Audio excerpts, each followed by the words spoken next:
Imagine a crowd gathered on a hillside, captivated by the words of a young preacher named Jesus. This is the setting for the Sermon on the Mount, a timeless message found in the Gospel of Matthew, chapters 5 through 7. Jesus, in his characteristically simple yet profound way, unveils a radical vision for living, a way of life characterized by love, humility, and unwavering faith. This sermon is not just a collection of wise sayings. It's a call to action, a blueprint for a life that reflects the heart of God. Jesus challenges the status quo, urging his listeners to go beyond outward religious practices and embrace a deeper, more authentic faith. The Sermon on the Mount is for everyone, regardless of background or belief. Its message transcends time and culture, speaking to the deepest longings of the human heart.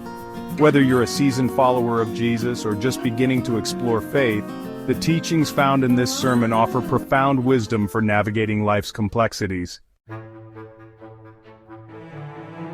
One of the central themes of the Sermon on the Mount is the concept of the kingdom of God. Jesus teaches that this kingdom is not a distant reality, but something that is breaking into the present. It's about aligning our lives with God's will and reflecting His love and justice in the here and now. He emphasizes the importance of inward transformation, urging his listeners to cultivate a heart of purity, humility, and compassion. "Blessed are the pure in heart," Jesus declares, "for they will see God." Matthew 5:8. This purity is not about outward perfection, but about having a heart that is wholly devoted to God. Another key teaching is the principle of loving your enemies. This radical concept challenges us to extend grace and forgiveness even to those who have hurt us.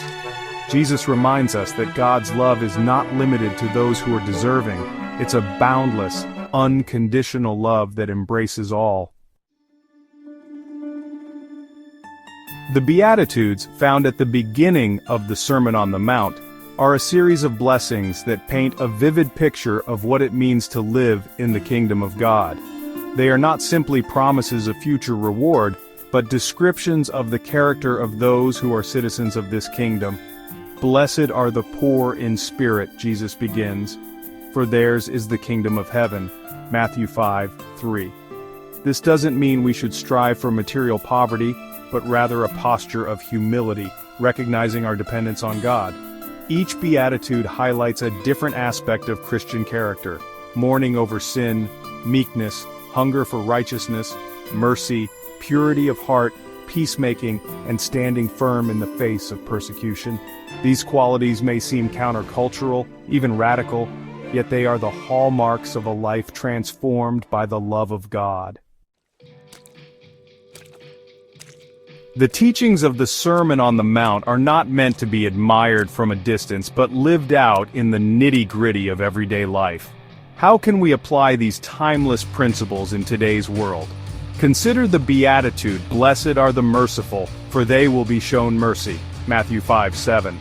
In a world often driven by self-interest, this teaching calls us to extend compassion and forgiveness to others, just as God has shown mercy to us.